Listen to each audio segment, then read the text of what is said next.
generations to come.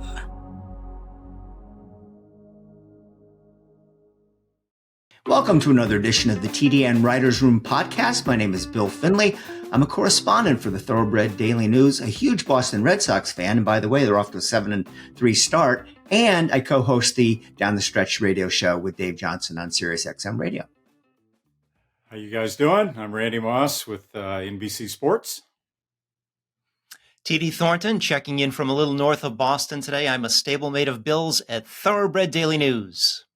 All right, so that's our lineup for this week. Zoe Cadman has the week off, and we'll miss her, of course, and have her back next week. All right, this is the time of year. You know, we have so much to talk about with the big 3-year-old preps. This was the last weekend of major preps for the Kentucky Derby. The Lexington is coming up, but that's somewhat of a minor race, though horses might be able to pick up a few points, which could change the equation. Going into this weekend, I thought the Keeneland race, the Bluegrass, was going to be the most important race. And as it turned out, I think that was the way it did turn out. If anybody read my column in the TDN this morning, I raved about Sierra Leone. I thought his race was fantastic. And I think that he, and not Fierceness, is the horse to beat in the Kentucky Derby for a lot of reasons. I was really impressed by his race, but he just looks like a horse that's going to relish the 1.25 miles. He can close. He can come from off the pace. Might be pace dependent. If they go very slow, he'll be have a problem on his hands. But I don't think I'm going to change my mind. I loved his race, and he's my Kentucky Derby pick. Randy, how about you? Look, I really liked his race too. He's still lugging in a little bit when he comes down the stretch, but heck, he has such a full head of steam going at that point that it doesn't seem to be any kind of an issue at all. I will say this, the pace of the Bluegrass Stakes absolutely flattered him. Okay. When you look at the major Kentucky Derby preps, I'm talking about those 100 point to the winner preps, the track surface was slower for the Bluegrass Stakes than it was for the Santa Anita Derby, for the Wood Memorial, for the Florida Derby, for all those for the Arkansas Derby. And yet the pace of the Bluegrass Stakes was faster. It was a very, very robust early pace, especially by Keeneland standards at 1.8 miles. And that did help Sierra Leone, and it did work to the disadvantage of Just a Touch, who was right up there on the pace. You got the sense, and also from post-race comments from Florent Giroux writing Just a Touch, that their strategy was going to be to go out for the lead, thinking they could get a fairly comfortable early lead. But the other Chad Brown horse, Top Connor, came blasting out of there from the inside post position, and the result was a very, very contentious pace. So I think we need to give a little extra credit to Just a Touch when we go forward now to the Kentucky Derby, and I think I'll revise my thinking somewhat, what I said on NBC this past weekend. I think it's really a big 4 now when you're looking at the Kentucky Derby picture. I think it's Fierceness. I think in no particular order. I think it's Fierceness. I think it's Sierra Leone. I think it's the Japanese horse Forever Young. And I think it's Just a Touch, given the way he ran in the Bluegrass. And the way that Sierra Leone finished up visually, it certainly sticks out in your mind there. I mean, this was a horse who was a little bit skittish and a little hesitant to load into that outside stall, likely attributable to he was breaking right up against a very energetic opening weekend crowd there, and that kind of caught his attention. But Tyler Gaffalione settled down Sierra Leone, dropped him right onto the rail, and he made that big 5-furlong move that we've seen win derbies in the past. He can unfurl from farther out than anybody else we've seen so far who's a major contender. But Randy, you spoke about the pace. They went fast early. They also finished up very slowly. That final 8th in 13.43 of the 9 furlong races that have been run in 2023-24 that award Derby points, that's the slowest final furlong. Does anybody want to give another chance to Dornoch after his performance finishing 4th in there? He will go on to the Kentucky Derby. The only thing, I certainly wouldn't pick him in the Derby, and I think this was a disappointing effort from him, but did the idea of we're going to take him off the pace. Didn't take him way back, but on paper, he looked like he should have gone to the front. They experimented. They took him off the pace. It didn't work. Do you give him a mulligan for that? Frankly, I don't want to.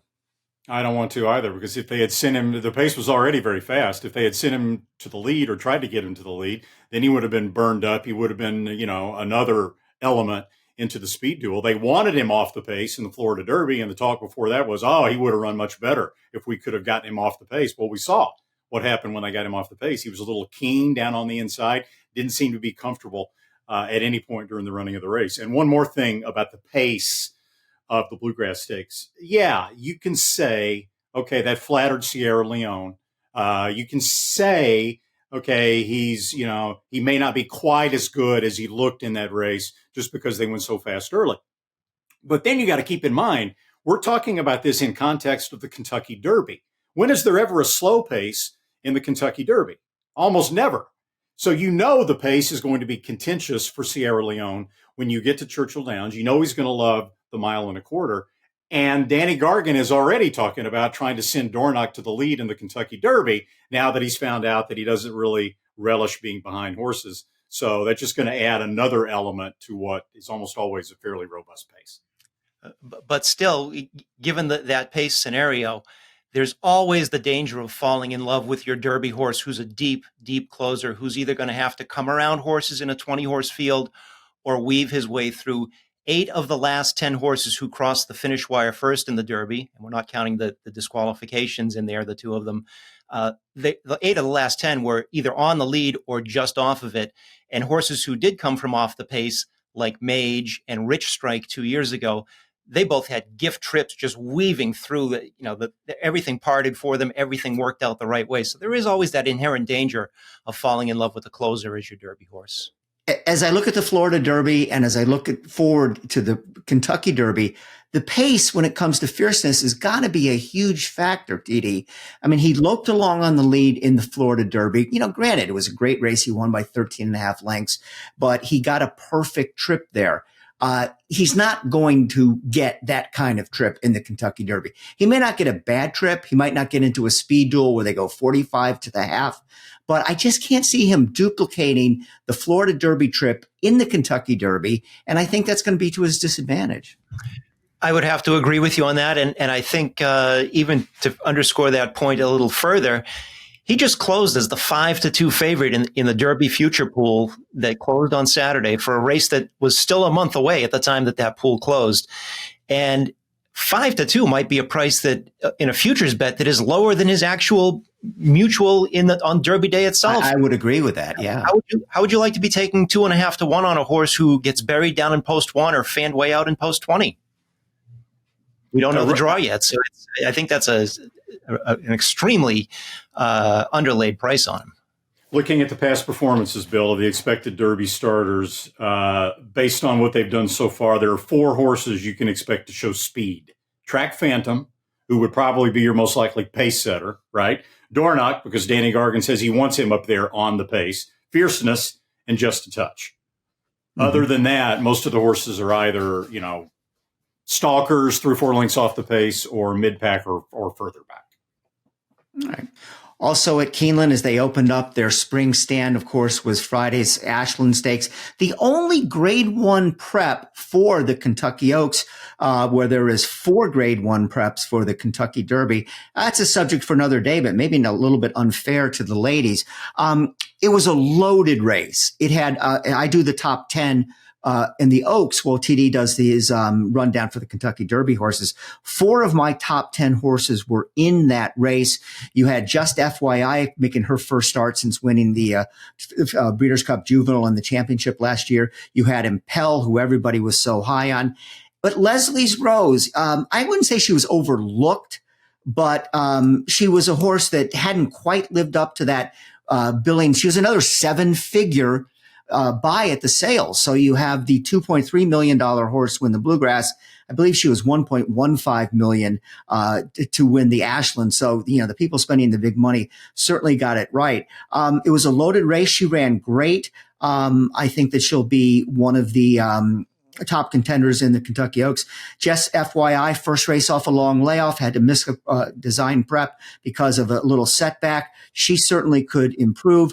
And Impel, third, didn't run badly, but she doesn't have enough points to get into the Kentucky Oaks. So the Impel story is to be written another day, maybe in races like the Alabama or Coaching Club or something like that. Still think she's a high quality filly, but looking at the point situation, I don't see any way she gets into the race.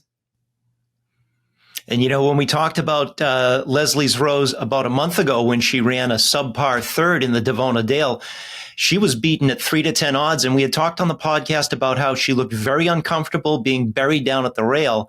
Well, she got another rail trip on Friday in the Ashland. But this time, Irad Ortiz tipped her out 3 wide rather than coming up the fence.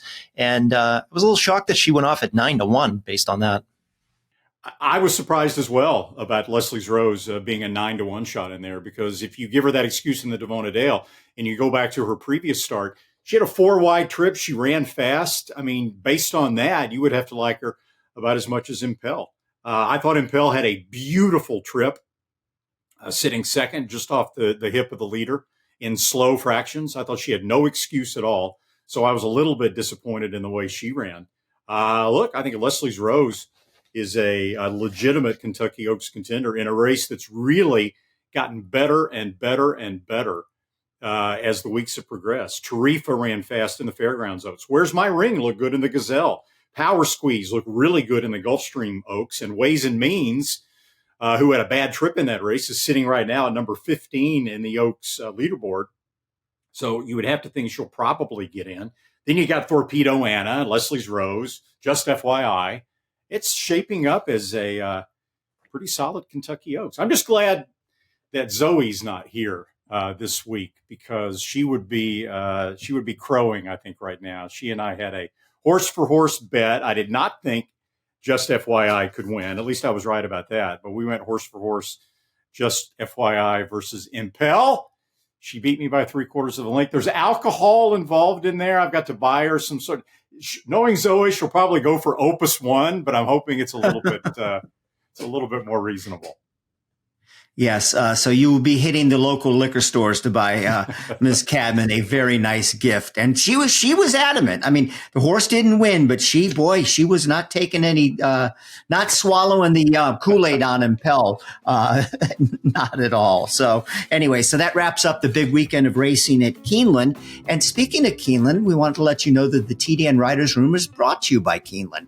Keeneland Spring Meet is in full swing. Action will pick up again this week on Wednesday, April 10th. The spring meet concludes on April 26th, which is also the date of the April Selected Horses of Racing Age sale.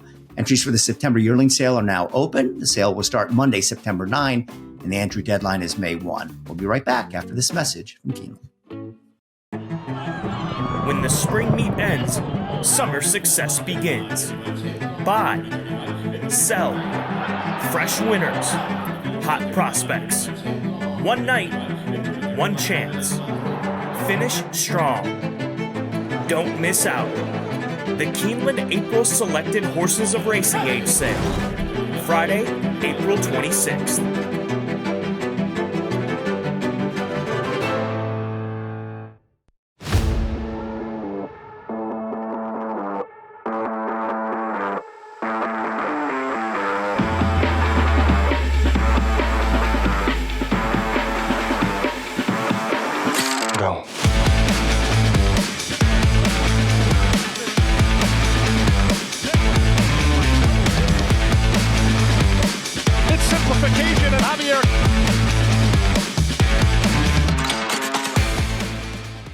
This week on the TDN Writers Room, we welcome a new advertiser, Pleasant Acres Stallions in Ocala, Florida, a 400-acre property which is home to 13 stallions, including Simplification. You'll remember Simplification as the winner of the Grade 2 Fountain of Youth and Mucho Macho Man Stakes at Gulfstream. From the immediate family of multiple Grade 1 winner and champion Ashado, Simplification was third in the Grade 1 Florida Derby and fourth in the Kentucky Derby. He is the son of Not This Time, who stands in Kentucky for $150,000. You can breed to Simplification for just $6,500. TD, what do you remember about Simplification's racing career? I'll tell you, I do remember something about him. I had him pegged as about a 15-1 shot in the Kentucky Derby off his Florida prep races. And I just remember him going off at an astronomically higher price. He was 35-1. And that was a case where sometimes you bet the horse, sometimes you bet the price. And even though he was about fourth or fifth down on my list of contenders, I jumped in with both fists and backed him at 35-1. He was 15th in the Derby, came with a big 4-wide move around the turn. He was in it to win it at the 8th pole, but just didn't have that spark. And I guess I had the wrong long shot because that was the year that Rich Strike won at 80-1. Meanwhile, the fastest horse of the week segment brought to you again by one of the fast sires at WinStar Farm, the only stallion at WinStar, actually the only stallion in the world who is a son of the Red Hot Constitution and as a racehorse was precocious enough to be undefeated as a 2-year-old. That would be Independence Hall as a 2-year-old. He won both his starts, including the Grade 3 Nashua Stakes by a combined 17.5 lengths. Then he added a win on New Year's Day in the Jerome and Aqueduct. He got a 101 Beyer in the Nashua, the highest that year for any 2-year-old. And he came back as a 4-year-old to run a 105 Beyer, winning the Grade 2 Fayette at Keeneland. Independence Hall has his first yearlings this year, and he stands at WinStar for $10,000. The fastest horse of the week came courtesy of a Thursday allowance race, a sprint at Aqueduct, and that would be Joey Freshwater, 4-year-old son of Jimmy Creed, trained by Linda Rice, who was eligible for the non-winners of 3 other than condition, scored by 3 3/4 lengths under Jose Lescano, 6 furlongs, 109.57 seconds. Joey Freshwater, a sometimes anxious and quirky colt, best known for winning the Grade 3 Bay Shore Stakes almost exactly a year ago at Aqueduct. That was 4 races after he was claimed for $50,000 as a 2-year-old by Winning Move Stables' Steve Sigler. Joey Freshwater, clicking on all cylinders last week, career high Beyer speed figure of 105. One more thing briefly. Last week I mentioned my trivia question. We were talking about fierceness in his 110 Beyer speed figure in the Florida Derby. And remember, I asked when the last time any horse in the field of the Kentucky Derby had run a career high Beyer speed figure as high as 110. I said we'd have the answer at the end of the show. I forgot. So I've given you a whole week to think about it. The correct answer would be another horse trained by Todd Pletcher, ridden by John Velasquez in the Florida Derby, and that would be Materiality, who won the 2015 Florida Derby with a 110 Beyer speed figure, then got in trouble at the start in American Pharoah's Kentucky Derby and ran 6th.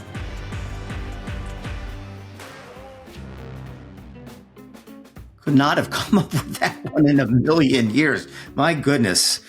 Old rabbit hole Randy strikes again. All right. So let's turn our attention to the other 2 big 3-year-old prep races for the Kentucky Derby. The Wood Memorial. This is a race that's fallen on hard times. There's no couching that. It's now a Grade 2. No horse has won the Wood Memorial and come back to win the Kentucky Derby since Fusacci Pegasus in 2000. And I don't think any of that is going to change this year. I think because it's a Grade 2, now that's really hurt it because you have all these other Grade 1 options. Why would people want to run in a Grade 2 when there's all these other, again, options out there? But the race was won by Resilience. And to me, part of the story will take me back to one of the reasons why I like Sierra Leone so much. Resilience was 4th in the Risen Star, beaten by Sierra Leone. He comes back off that key race and gets into the winner's circle in a watered down Wood Memorial. Deterministic, didn't run a step. I don't know what happened there. And how about Danny Gargan? He's got Dornock. He's also got Society Man, who at 106-1 ran 2nd to earn some points to get into the Kentucky Derby. Yeah, I think that'll tell you pretty much, I think, what you need to know about the Wood Memorial. It was not a particularly strong race. Resilience ran a good race. I mean, he was clearly the best horse in the race. But looking ahead to the Kentucky Derby, he'll probably be 15 or 20-1. The runner-up was 106-1. The 3rd place horse was 38-1. The 4th place horse was 80-1. No horse has come out of the Wood Memorial to win the Kentucky Derby since Funnyside, who was 2nd to Empire Maker in the Wood and won the Kentucky Derby 21 years ago, way back in 2003. I would love to see the Wood Memorial take a bold step and go to 3 weeks out from the Kentucky Derby. It might get it out of those Grade 2 doldrums. It is kind of the weak sister of the 3 races that are on that first Saturday in April among the Bluegrass Stakes, the Santa Anita Derby, and the Wood. I think if you move it to 3 weeks out, you give trainers and owners a chance to pick up some points. It'll draw 14 horses every year if you run it 3 weeks out, and maybe the quality will improve as well. Actually, I think that's a great idea, TD. And one other thing I want to, again, as I'm now the president of the Sierra Leone fan club, also coming out of the Risen Star Stakes was Catching Freedom, who was third, and he won the Louisiana Derby. So right now, the Risen Star is a serious key race with the Sierra Leone getting the job done. All right, Santa Anita, it's go to the Santa Anita Derby. The whole situation in California is so discombobulated because of the Bob Baffert factor. I think it had looked at one time that maybe you would not get a single Southern California horse into the Kentucky Derby because Baffert had them all, and they're barring a big win in court, he was not going to be able to get his horses into the Derby. Stronghold, he outgame Imagination. Phil D'Amato, who is another guy who, like Chad Brown, specializes in grass racing, but he got this horse into the Kentucky Derby with a nice win in the Santa Anita Derby. But Stronghold will not be somebody on my tickets come Derby Day. Yeah, this is a horse who has paired 89 Beyer speed figures in his last two tries. He won the Sunland Derby. He won the Santa Anita Derby. In both of those races, he made the lead, then gave it up and had to reclaim the lead. While I do like to see some new blood and new connections in the Derby, I think Imagination, the runner-up, actually ran the better race of the two. He was up close to a fairly brisk pace. He went after the leader on the far turn, and he engaged in yet another, for Imagination, length of the stretch duel. He's had three of them in a row. He won one of them, the San Felipe. The other two, he's only lost by a neck. We've all become familiar over our decades as handicappers with horses that don't want to separate from the field, that don't want to run away from other horses. They just want to hang right there.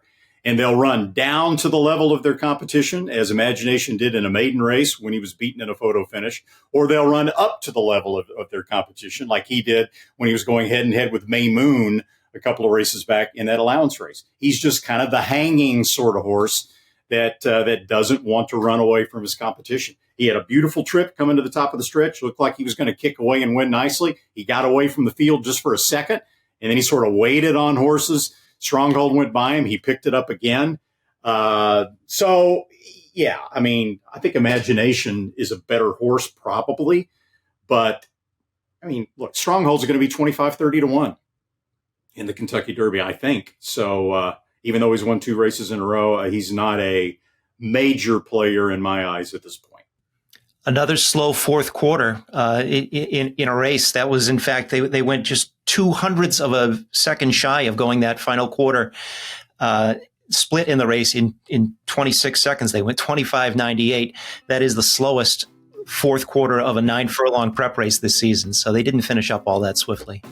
TDN Writers Room, also brought to you by the PHBA, the Pennsylvania Horse Breeders Association. Here's a Pennsylvania Breeders alert. April 30th is the deadline to nominate your 2-year-old Pennsylvania sired, Pennsylvania bred to that Stallion Series for 24-2025 at the $500 fee. The price will go up after that. That upcoming series will consist of 2 stakes races on each of 3 race days for the final of the 3 in the series.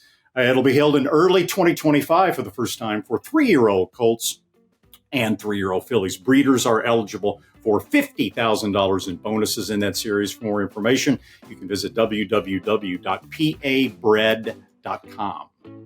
The state of Pennsylvania has the best breeders program in the entire United States. When you buy a yearling, it's a little bit like buying a lottery ticket. And we are trying to provide the lottery ticket that the likelihood is to hit the jackpot.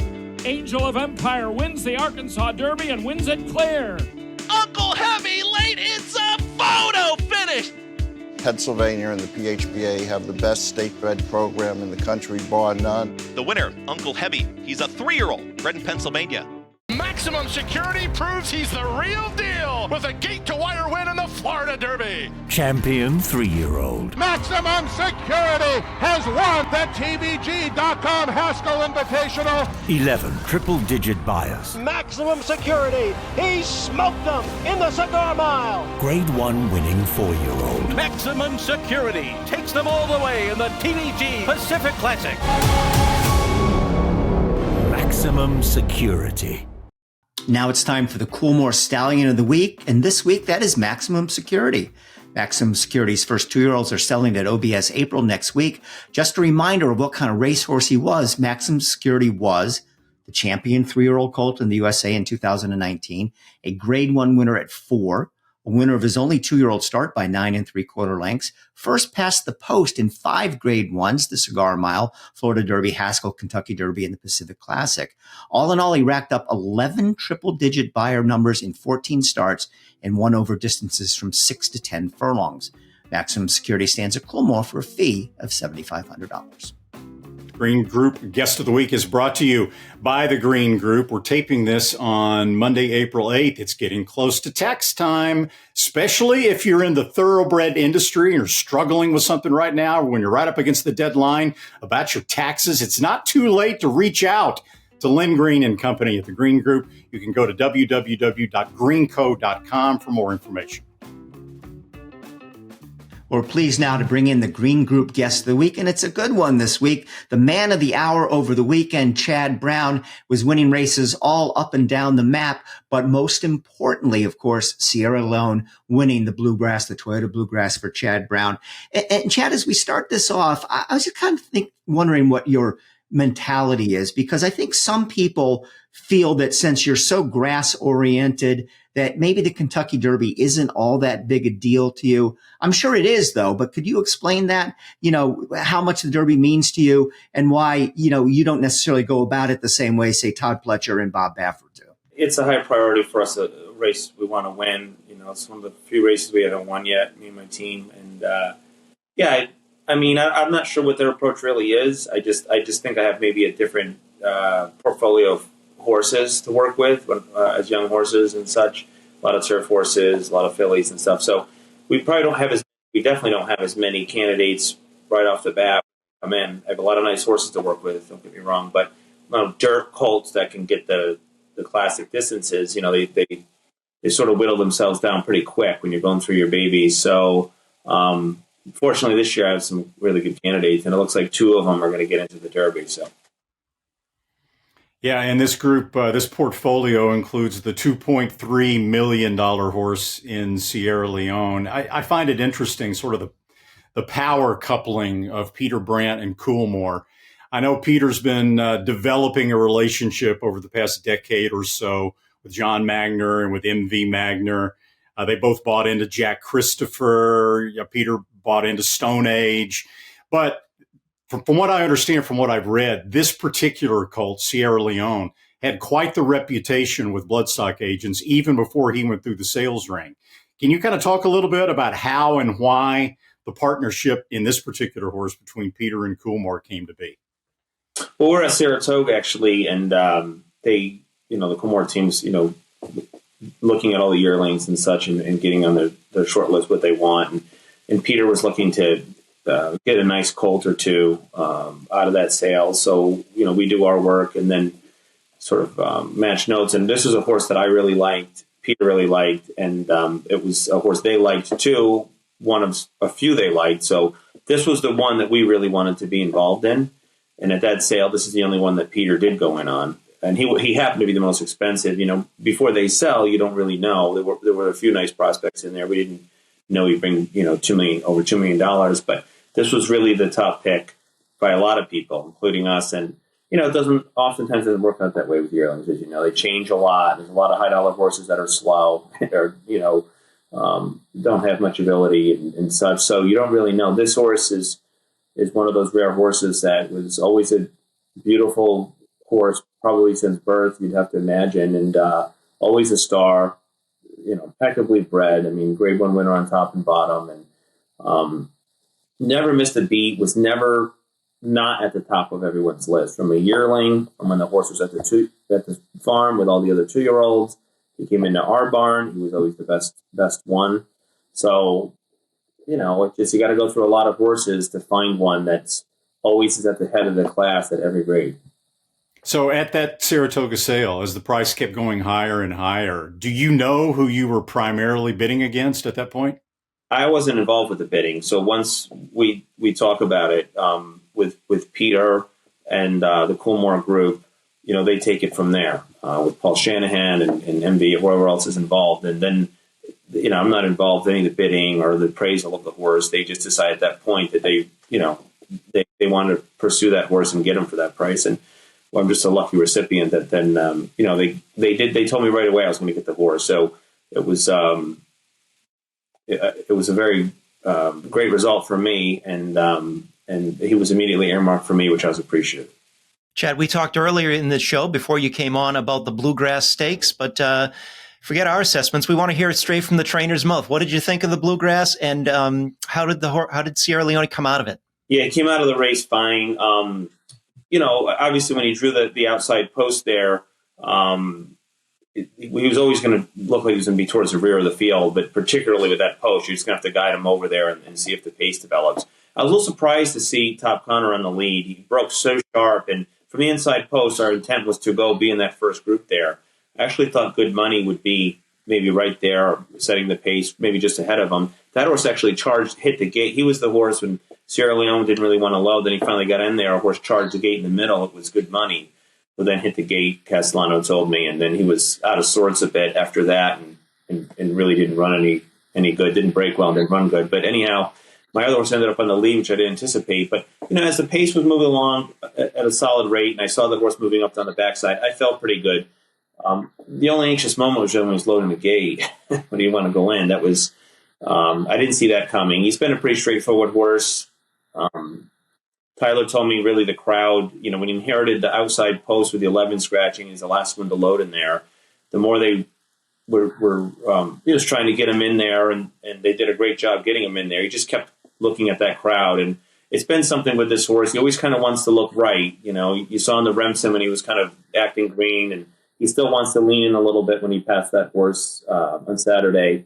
And then right where that gate is, where all the huge crowd is right there, Tyler said as soon as he locked eyes on all of them and the noise and such, that's really why he want to go in. Chad, you've run a lot of good horses in the Kentucky Derby, most notably Good Magic and Zandon. You have not, as we've mentioned, been fortunate enough to win yet. But is this your best shot yet to date in your career? Are you going to go into this with even more confidence than you might have gone into Good Magic's Derby? Yeah, I do. I think he's the best chance. I mean, with Good Magic, you bring in the 2-year-old champion horse. With him and Zandon, they were sort of both battling for favoritism with one other really good horse, Justify 1 year and Epicenter the other year. And with Good Magic, there was always a question mark if he really wanted to go a mile and a quarter. He's coming off a good Bluegrass win. His numbers looked good.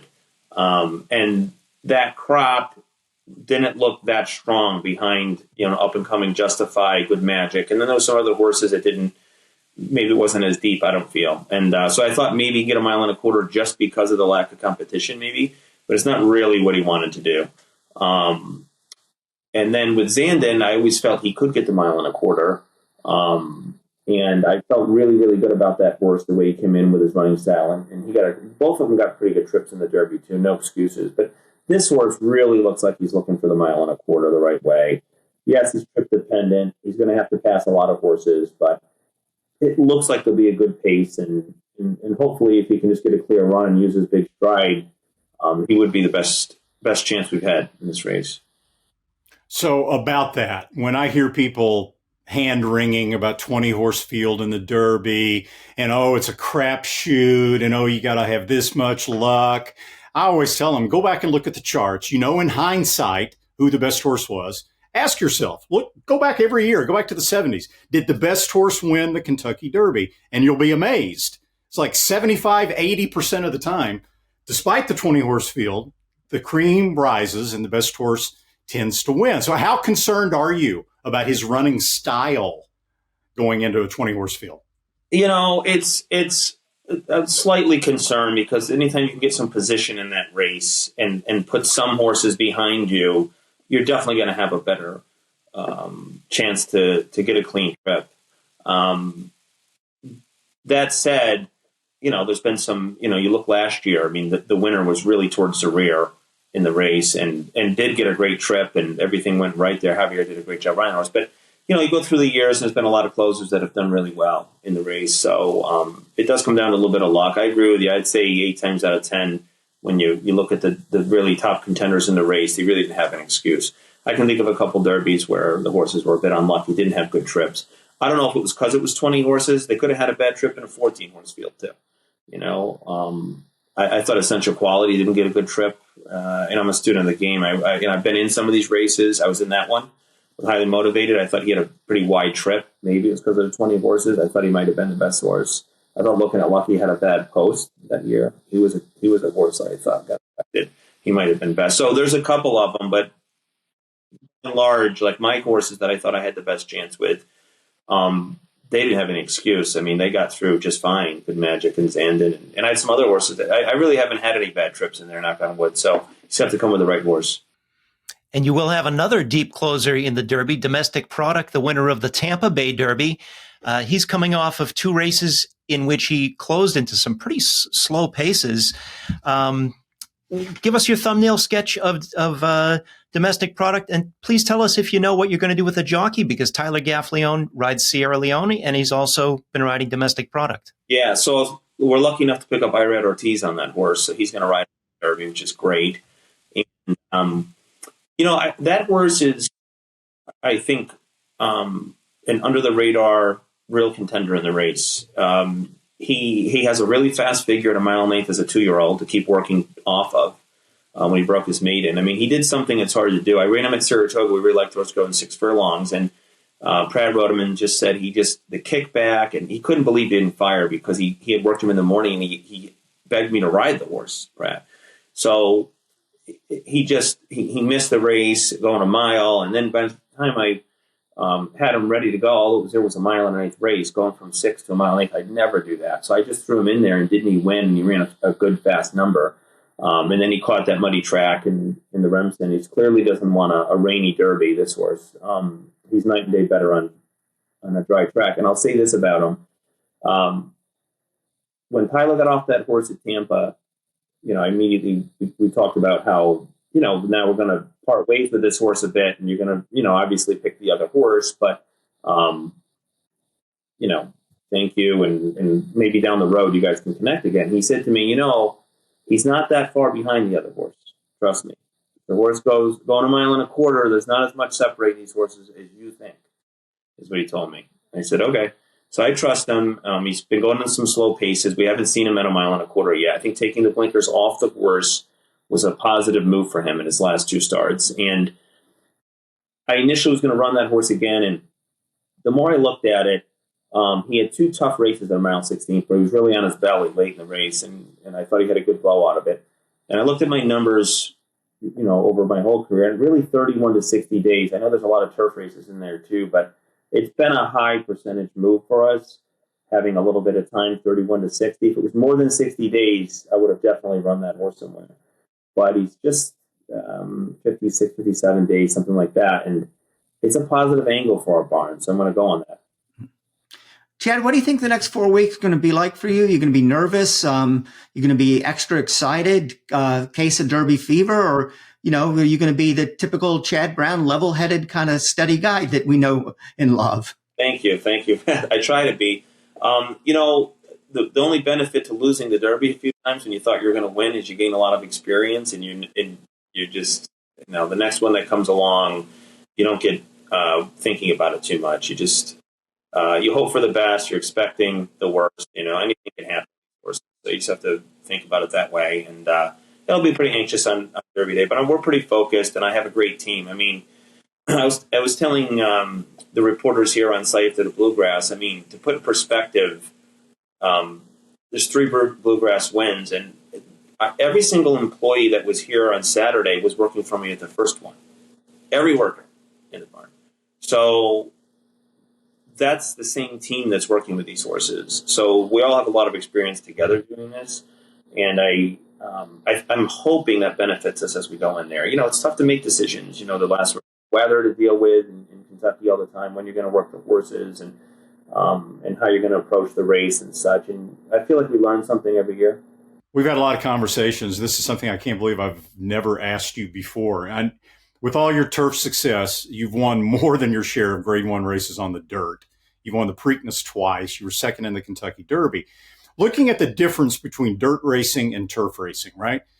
it's a lot more strenuous to run on the dirt, obviously, and slog through the sand than it is to run on the grass. Knowing that, do you have to train dirt horses differently for a race like a 1.25 mile Kentucky Derby than you would a turf horse? You have to train them harder to get them fitter to run on dirt than you would on turf. Yeah, certainly. You definitely, the horses can take a lot more that run on the dirt, especially the top ones, and you certainly train those horses harder. And you're right, running through sand basically is what you're doing. Is no different from a human to a horse. You know, you can feel the difference running on your lawn versus the beach. And it's very similar with horses, I find. And certainly you train them harder. And with the turf horses, there's definitely an element of fitness for the horse, but you're teaching the horse a lot more behavioral training, in my experience. It's how to conserve energy, when to use it. You want the horses a little more push button to show their turn of foot. If they have it, you sort of develop them to use it as a weapon. With dirt racing and training, I find it's really a test of stamina. You don't get as many bad trips, right? There's a lot more separation in the races as horses get tired, and that has to do with what you said about the endurance required and for running long distances in sand. Basically, it's just a different approach, and I don't know that the behavior of the horse, it really matters as much because you're not so trip dependent. Very good. Well, Chad Brown, thanks so much for spending some time with us, being the Green Group Guest of the Week. Best of luck going forward as you look to try to win the Kentucky Derby with Sierra Leone and domestic product. Once again, Chad, thanks so much. Good luck Derby Day. Yeah, thanks for having me anytime, guys. Thank you. As our Green Group Guest of the Week, Chad Brown will receive a free 1-hour tax consultation from the Green Group. For more information on how the Green Group can save you money on those upcoming taxes, www.greenco.com.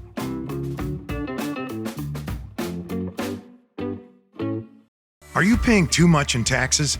The Green Group can help. There's a reason the most successful owners, breeders, and horsemen select the Green Group as their tax advisors. They save you money and share successful strategies.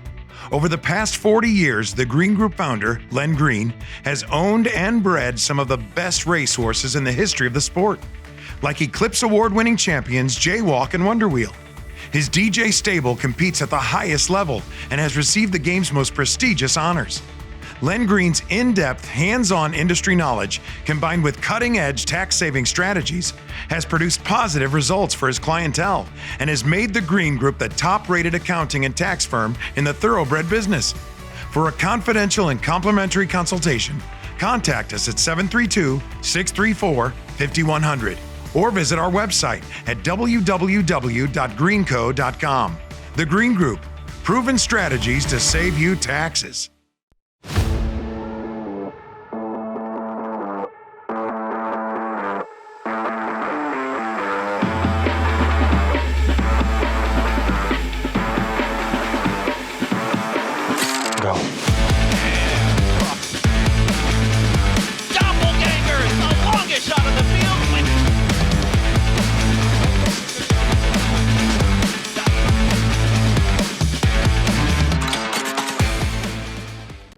With some of the fullest fields in the country and quality racing year-round, there's never been a better time to reap the rewards of breeding and racing in Kentucky. Purse money in Kentucky is at an all-time high, as is average purse per race, outpacing California, Florida, and New York. Kentucky breds. Breed them, raise them, race them. We all win. The TDN Riders are brought to you by the Kentucky Thoroughbred Association and the Kentucky Thoroughbred Owners and Breeders. What have Kentucky breds been doing the last couple of weeks? Let's see. Laurel River won the Dubai World Cup. Tuz won the Golden Shaheen. Muth won the Arkansas Derby. Fierceness won the Florida Derby. This past weekend, Sierra Leone won the Bluegrass. Leslie's Rose the Ashland. Alva Star the Madison. Stronghold won the Santa Anita Derby. But it's like this every week with Kentucky breds, right? Kentucky breds, buy them, raise them, race them, and we all win. Now, speaking of Kentucky breds, at Pleasant Acres Farm in Ocala, they're standing Doppelganger, a Grade 1 winning son of Into Mischief, in his first year at stud in 2024. He is a Kentucky bred. He was a TDN Rising Star on his debut at Los Al. He's out of a stakes-winning, multiple graded stakes place, daughter of Quiet American. Doppelganger was second in the San Felipe on the Triple Crown Trail as a 3-year-old. Later on, he won the Carter at 4. So do the math. He was a winner as a 2-year-old, a 3-year-old, and a 4-year-old. Right now, sons of Into Mischief, like Doppelganger, very popular at stud.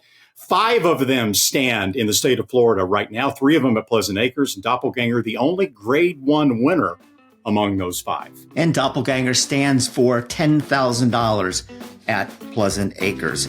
So let's go to some of the off-track news that we had, and I'll start with TD on this one because he's covering the story for the Thoroughbred Daily News. And keep in mind, we're recording this on Monday, so the news could and probably will change from the time we recorded this until it appears. So we apologize for that. We'll do the best we can, but we have to talk about this because there's important stories. So we thought we'd seen the last of the lawsuits. There's been 116 of them.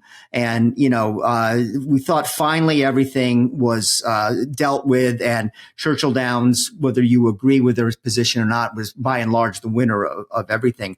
Now Amsterdam has gone to court to try to get a temporary injunction that would allow Muth to get into the Kentucky Derby. And TD, what is he arguing, first of all? He's essentially, his legal argument boils down to Churchill Downs Incorporated did not have the right to extend Bob Baffert's suspension from running on their grounds and thus in the Kentucky Derby. And he's saying that based on what he thought was the end of the suspension for Mr. Baffert back last summer, that he would buy horses that would thus be eligible to run in the 2024 Kentucky Derby. So he's making that argument. This was already, we had written in Thoroughbred Daily News as far back as 2 years ago that some owner might try a lawsuit beyond the failed federal lawsuit that Bob Baffert initiated that was decided last year. And sure enough, Amir Zaidan has gone to court. He's gone to a Kentucky state court, which is an important distinction because the case has already been decided at the federal level. Remember, to get a judge to grant an injunction is, in some sense, it's a wild card. You get the right judge, you make the right argument on the right day, and you just need the injunction to get into the Derby. You might not even need to win the overall case. We're taping this again without the knowledge of what happens at today's hearing. That's probably occurring as we speak. However, my guess is that it's going to be just a procedural event, and I think eventually Churchill Downs will try to move this question to a federal court because they can say, hey, we already have a precedent on something that's almost a very similar type of argument. Yeah, I mean, as the three of us all know, there have been quite a few lawsuits that have gone through the legal system in Kentucky pertaining to Medina Spirit's disqualification and Baffert's suspension, and they have yet to win in that level in Kentucky in any of those court filings. Like TD, I read all 80 pages of this court filing. And to me, this is a much more compelling case than any that they've had before. Because what they're doing basically is they're using Churchill Downs' own words against them. They've got the original press release from Churchill Downs about the 2-year suspension. They've got a conversation between Bill Karstanjian and Mike Tirico on NBC. They've got a recording of that in which Karstanjian said that if Baffert was free of any additional medication violations after his 2-year suspension was up, he would be welcomed back to Churchill Downs if he wanted to run there. And Zaidan is claiming that because of those words and because he wants Bob Baffert to train his horses at the Derby, he went out and spent $10 million on horses that would be 3-year-olds this year based on the words of Churchill Downs. Now, to me, that's a pretty compelling case. But the big problem here is the timing.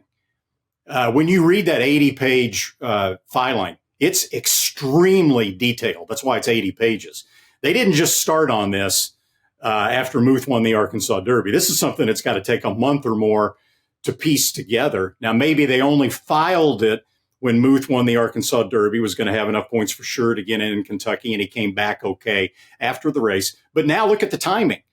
If the procedural hearing is today, then they set a further hearing, and then the judge has to rule, where are we going to be in relation to the Kentucky Derby? And remember, last year, Baffert sued about the 2-year suspension.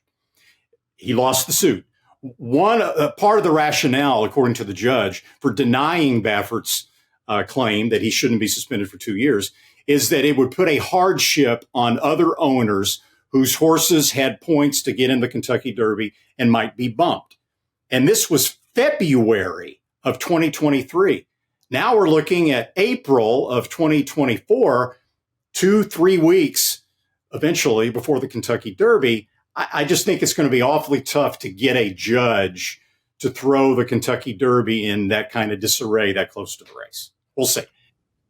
And another element of the lawsuit is that Mr. Zidane is arguing that Churchill Downs Incorporated is in violation of the Horse Racing Integrity and Safety Act. They allege that on at least 3 occasions in the lawsuit.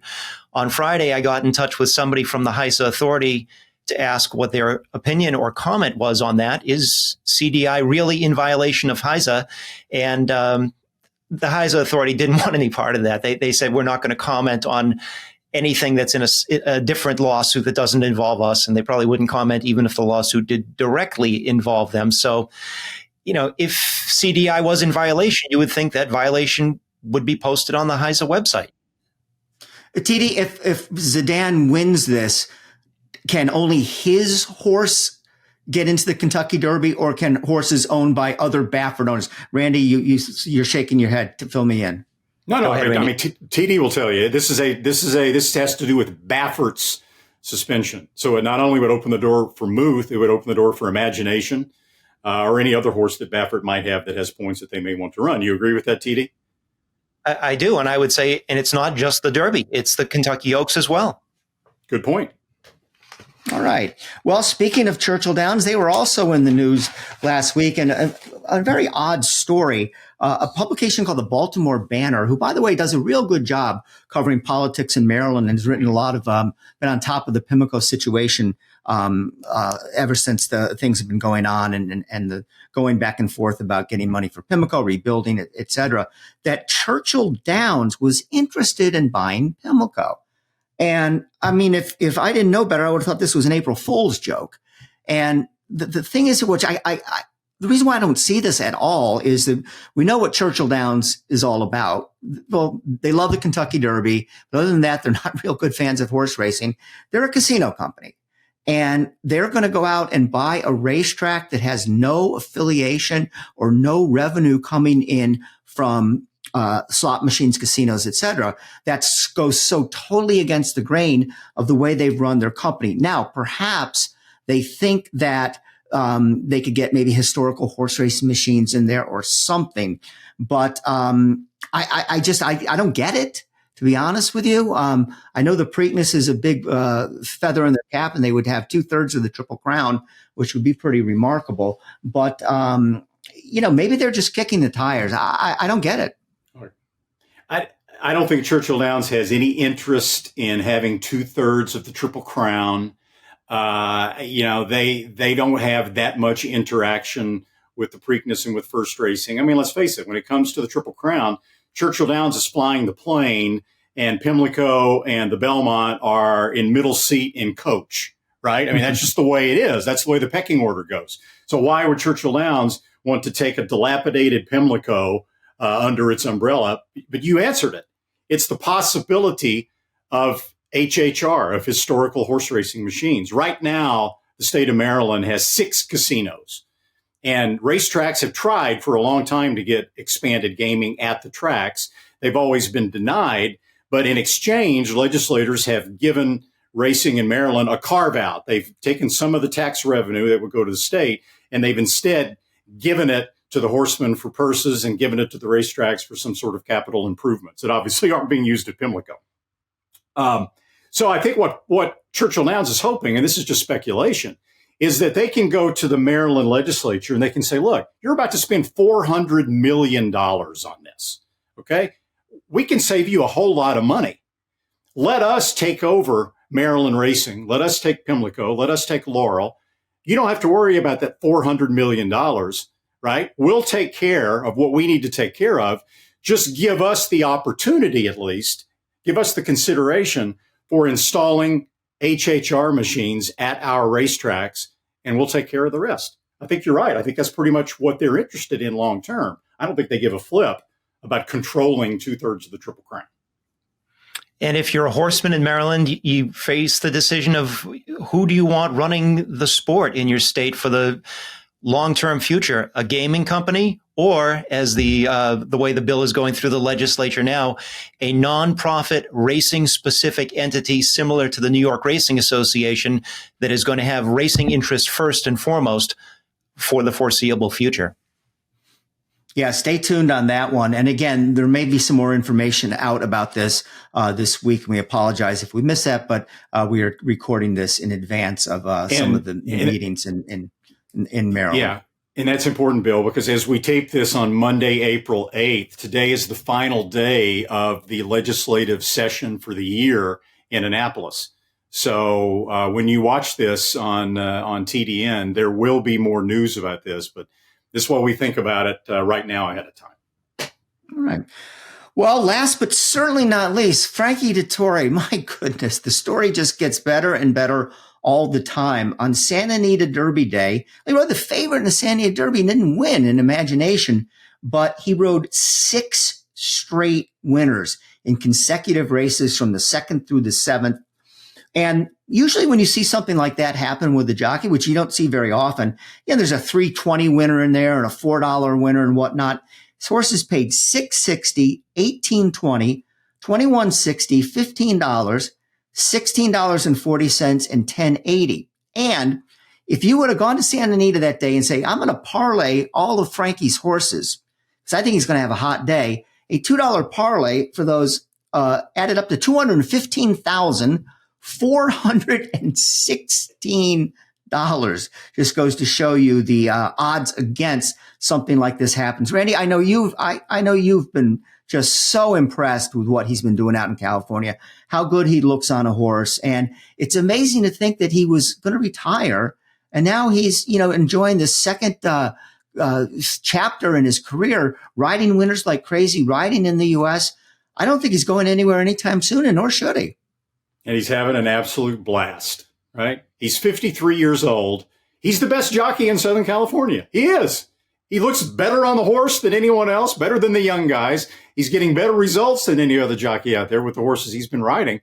It's just remarkable what he's been doing in Southern California. But given his career, I guess it shouldn't really come as a surprise to anybody. And when he lost the 7th race that he would have won by a neck on Imagination, when he lost the Santa Anita Derby, he was the very first person in the winner's circle. Did you see him get in there to enthusiastically go in and shake the hand of fellow jockey Antonio Fresu? So he's a pretty sporting guy as well. Yeah. Earlier today in Australia, the first foal of the legendary Winx of Philly. Winx won 33 races in a row. The foal is of Philly. Went through the Inglis Easter yearling sale down there. Bred to a stallion of Coolmore's that's hot in Australia named Piero. And a bidding war ensued. One of the bidders was the co-owner of the filly in the ring, who said she hadn't really planned on bidding, but decided once she got there that she had to have her filly and keep her in Australia. Her name is Debbie Kepitis. The bidding kept going and going and going and going. And guess who was bidding against Debbie Kepitis? John Stewart of Resolute Racing in Kentucky. We've had him on the podcast. The guy that says he doesn't bid, he buys. Well, the bidding escalated all the way to $10 million in Australian dollars. Stewart lost out to Debbie Kepitis, who will get to keep the filly out of Winx for a U.S. price of $6.5 million, the highest price ever paid at auction in the world for a yearling filly out of Winx. And we will look forward to seeing her on the racetrack in a couple of years. We also want to remind you that the TDN Writers Room is brought to you by XBTV. The XBTV Work of the Week is Sweet Azteca. She is the gray horse here in the black cap, working in company with 3 others. She will come from the middle of the pack and hit the wire first. working an easy 4 furlongs in 47.60. Sweet Azteca won the Grade 1 Beholder Mile at Santa Anita on March 9 for trainer Michael McCarthy and is being pointed for the Derby City Distaff, also a Grade 1 race, run on Saturday, May 4th, Kentucky Derby Day at Churchill Downs. We'll be right back after this message from XBTV.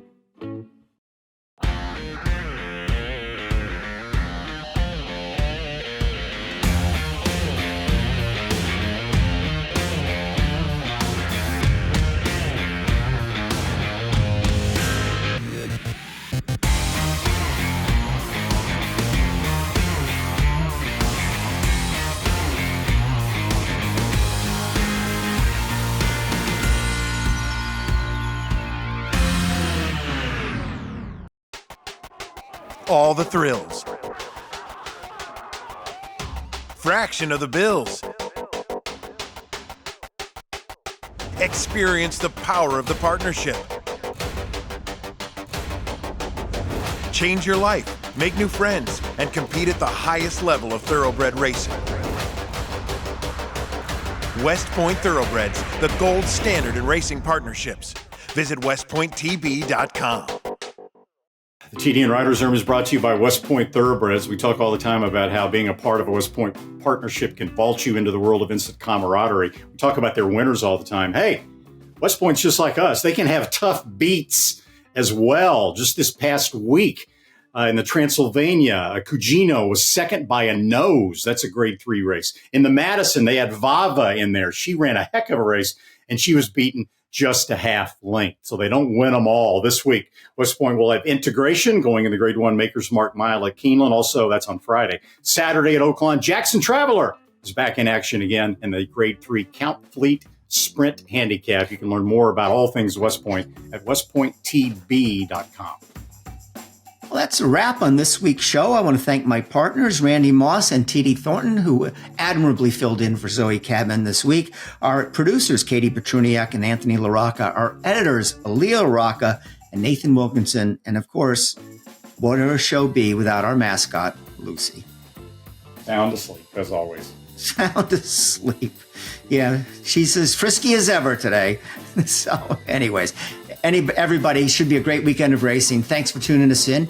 And we'll catch up with you next week here on the TDN Riders Room podcast.